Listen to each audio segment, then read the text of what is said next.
winners, Australia.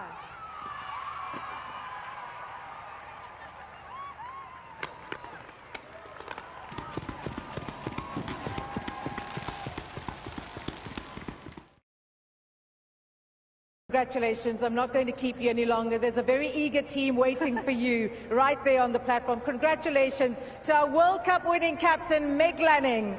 Meg will walk over to the trophy presentation area where she'll receive the trophy from Mr. Greg Barkley, ICC chair. Ladies and gentlemen, six-time ICC Women's T20 World Cup winners, Australia.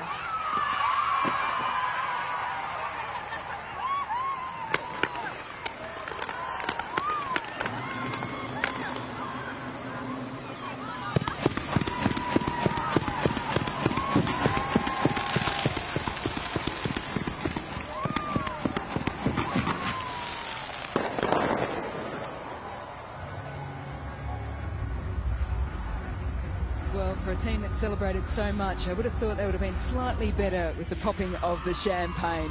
They'll have a few more runs tonight. I think it's nailing that celebration. They came into this tournament as favourites off the back of some magnificent performances. They'd only lost the one game in 2022, and that was a super over against India. They were the team to beat. They went through undefeated.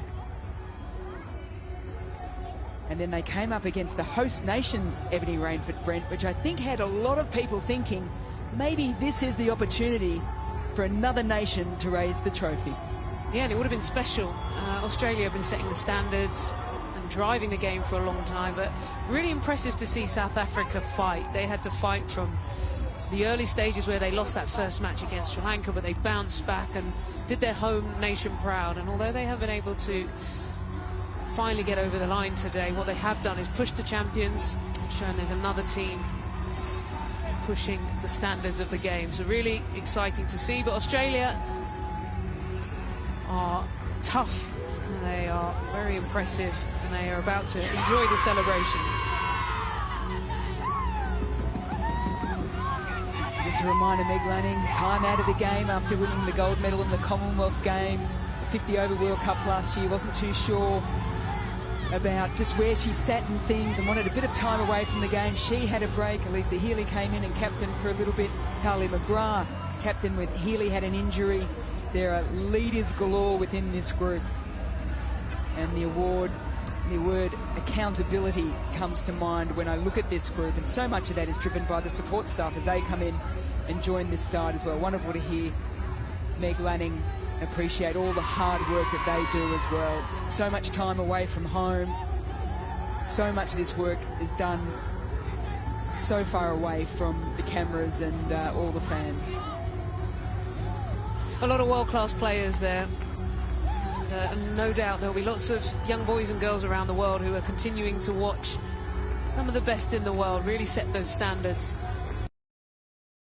The Proteas women cricket team are taking on Australia in the final of the 2023 Women's T20 World Cup final. This is only the second time a senior South African cricket team from either the men's or the women's side are in an ICC final, with the last coming in 1998 when the Proteas men won the 1998 Champions Trophy. Joining us now from Newlands, a sports editor and anchor, Valen Kirtley. Valen, very good afternoon to you. Lots of excitement. What have people been saying? Thank you very much, Mpho. Yes, so much excitement around Newlands. I had the privilege to chat to a couple of the parents of some of our national team players, and they were just beaming with pride. So if we as South African fans thought that we were proud, you can just imagine how the parents are feeling. And these are people that have been backing the team, certainly when they were just coming through the ranks. women's cricket has grown in popularity. It's been incredible to see just how many people have come out, but it certainly isn't something that's always been that way. But this is something that's hugely positive. The sold-out signs have gone up. We'll remember for the very first game when South Africa took on Sri Lanka, a nail-biting match, which they just lost. It was also sold out here at Newlands. Once again, as the Proteas have made history by making their first ever World Cup final in this format of the game. In fact, their first ever World Cup final, because they haven't made the final of the ODI format either. The fans have come out.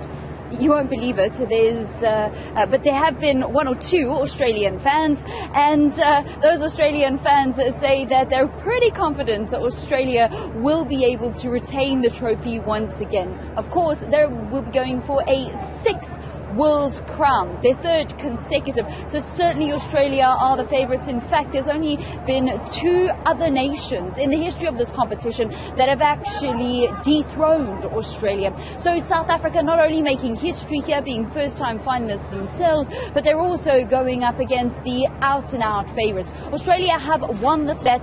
This is a really special final. Whether they win or not, they have made history, and it's incredibly, incredibly special. There's been some dignitaries, some special guests. I saw Enoch Nkwe, our director of cricket in South Africa, coming in with his partner. And then I also saw Banyana coach Desiree Ellis, and I asked her, with their World Cup coming up a little bit later on for the African champions, how much pressure's on them? I said in 2018 when Coach Shorty qualified for the World Cup that they're going to put us under pressure.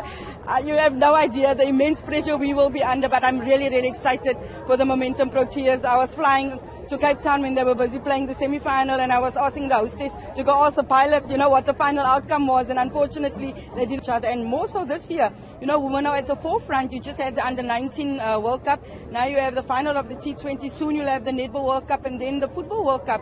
So it's fantastic to see, and every team is putting more pressure on the next team to come. I think the next team under pressure is the netball team, and then obviously Banyana. And speaking about support, you've seen young, you've seen old, you've seen moms, dads, uncles, families all coming out to support the Proteas, and that's been a huge positive to see throughout this tournament that reaches a conclusion earlier or later on today. And Paul, from myself here at Newlands Cricket Ground, a sold-out Newlands Cricket Ground, it's back to you in the studio.